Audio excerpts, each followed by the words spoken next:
Welcome back to Nation News Live. ഞാൻ മിഥുൻ ദാമോദരൻ. ഇന്ന് the real story ചർച്ച ചെയ്യുന്നു ധർമ്മസ്ഥലയെക്കുറിച്ച്.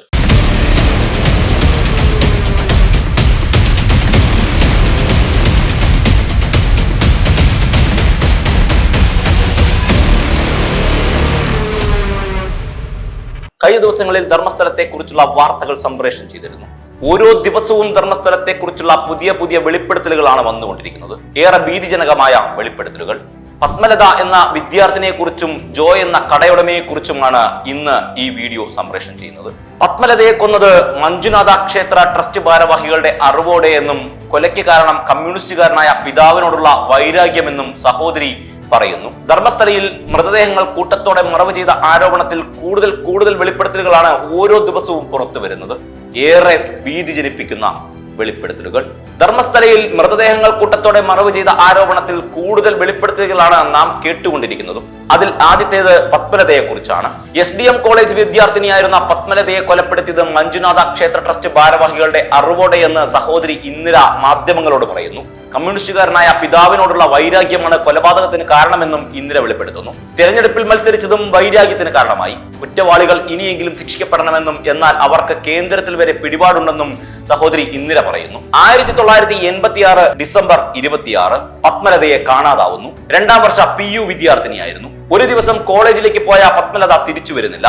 പോലീസിലടക്കം പരാതി നൽകിയിട്ടും ഒരു ഗുണവും ഉണ്ടായില്ല.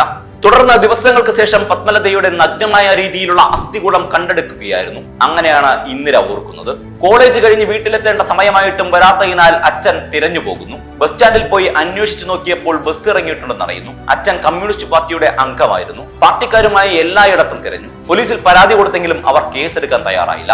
ആരുടെയെങ്കിലും കൂടെ ഒളിച്ചോടിയിട്ടുണ്ടാകുമെന്നാണ് പോലീസ് ഞങ്ങളോട് പറഞ്ഞത്. തുടർന്നാണ് അപ്പച്ചിയുടെ ഭർത്താവ് അവളെ കോളേജ് പ്രിൻസിപ്പളുടെ കാറിൽ കയറ്റിക്കൊണ്ടുപോയെന്ന വിവരം അറിയുന്നത്. കാറിൽ അവളെ കൊണ്ടുപോയത് കണ്ടവരുമുണ്ട്. അച്ഛന്റെ കൂട്ടുകാരന്റെ ഭാര്യ വർഷങ്ങൾക്ക് ശേഷം ഇക്കാര്യം തുറന്നു പറഞ്ഞിരുന്നു. പേടിച്ചിട്ടാണ് അന്ന് ആ സത്യം പറയാതിരുന്നതെന്നും ഇല്ലെങ്കിൽ ഞങ്ങളെ കൊല്ലുമെന്നും ഭീഷണിപ്പെടുത്തിയിരുന്നതായും അവർ കുറ്റസമ്മതം നടത്തിയിരുന്നു. 1987 ഫെബ്രുവരിയിലാണ്, അതായത് ഏതാണ്ട് ഒരു വർഷം കഴിഞ്ഞതിന് ശേഷമാണ് പത്മലതയുടെ അസ്ഥികൂടം കിട്ടുന്നത്. കയ്യിലെ വാച്ചും വസ്ത്രങ്ങളുടെ അവശിഷ്ടവും എല്ലാം തിരിച്ചറിഞ്ഞു. മുടിയോ പല്ലോ ഒന്നുമില്ലായിരുന്നു. തലയൊട്ടിയും എല്ല് കഷ്ണങ്ങളും പുഴയിൽ നിന്നാണ് കിട്ടുന്നത്. കൊലപാതകം ചെയ്തവർ ഇനിയും പിടിക്കപ്പെടുമെന്ന് വിശ്വാസമേ ഇല്ല. അവർക്ക് കേന്ദ്രത്തിൽ വരെ പിടിപാടുണ്ട്. ഇതാണ് സഹോദരി ഇന്ദിര പറയുന്നത്. 10 വർഷം മുമ്പ് ദുരൂഹ സാഹചര്യത്തിൽ കൊല്ലപ്പെട്ട നിരവധി സ്ത്രീകളെ കുഴിച്ചിടാൻ സഹായിച്ചെന്ന ധർമ്മസ്ഥല ക്ഷേത്രത്തിലെ മുൻ ശുചീകരണ തൊഴിലാളിയുടെ വെളിപ്പെടുത്തൽ വലിയ കോളിളക്കം തന്നെയാണ് ഇന്ത്യ രാജ്യത്ത് ഒട്ടാകെ സൃഷ്ടിച്ചിരിക്കുന്നത്. ക്രൂരമായ പീഡനത്തിനിരയായ പെൺകുട്ടികളുടെ മൃതദേഹമാണ് ധർമ്മസ്ഥലയിൽ ഭീഷണിയെ തുടർന്ന് താൻ കുഴിച്ചിട്ടത് എന്നായിരുന്നു ശുചീകരണ തൊഴിലാളി വ്യക്തമാക്കിയിരിക്കുന്നത്. ധർമ്മസ്ഥലയിൽ കൂടുതൽ വെളിപ്പെടുത്തലുകൾ വീണ്ടുമുണ്ട്. അതിലൊന്നാണ് ജോയ് എന്ന് പറയുന്ന ഒരു കടയുടമയുടെ വിഷയം. നമ്പറോ രേഖകളോ ഇല്ലാത്ത വണ്ടി ഇടിച്ചു. ഹോട്ടലുടമയുടെ അപകട കാരണം കൊലപാതകമെന്നാണ് ഇപ്പോൾ മകൻ പറയുന്നത്. ആ സംഭവം ഇങ്ങനെയാണ്. 2018 ഏപ്രിൽ 5 മൂടഭദ്രയിൽ പോയി മടങ്ങുമ്പോൾ ജോയിയെ വണ്ടി ഇടിച്ച് തെറിപ്പിക്കുകയായിരുന്നു. ആരാണ് ജോയ്? ധർമ്മസ്ഥലയിലെ ഹോട്ടലുടമയുടെ അപകട മരണം കൊലപാതകമെന്നാണ് ഇപ്പോൾ ജോയിയുടെ മകൻ പറയുന്നത്. കല്ലേരിയിൽ ഹോട്ടൽ നടത്തിയിരുന്ന KJ ജോയിയുടെ മരണത്തിലാണ് ആരോപണം. 2018 ഏപ്രിൽ 5 മൂടഭദ്രയിൽ പോയി മടങ്ങുമ്പോൾ വണ്ടി ഇടിച്ച് തെറിപ്പിക്കുകയായിരുന്നു അത്രേ. മകൻ അനീഷ് കഴിഞ്ഞ ദിവസം കണ്ണൂർ തളിപ്പറമ്പ് പോലീസിൽ പരാതി നൽകി കാണുമെന്ന് കരുതുന്നു. 60 വർഷങ്ങൾക്ക് മുമ്പ് കണ്ണൂരിൽ നിന്ന് ധർമ്മസ്ഥലയിലേക്ക് കുടിയേറിയവരാണ് മരിച്ച ജോയിയുടെ പിതാവ്.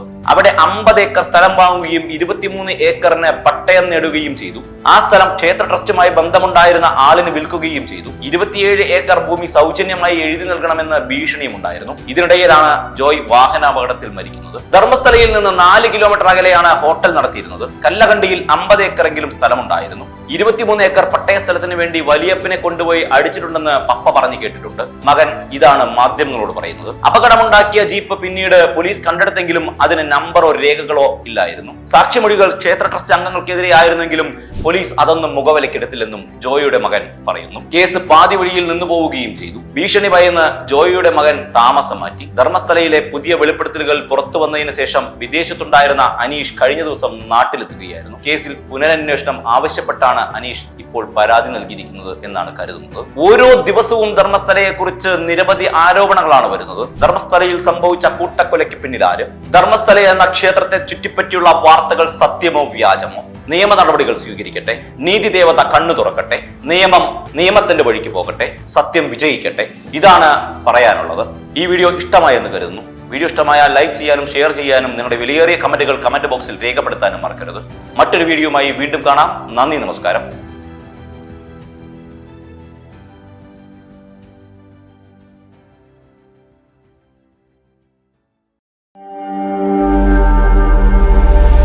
നാഷൻ ന്യൂസ് ലൈവ്, സത്യം, ചരിത്രം, വർത്തമാനം.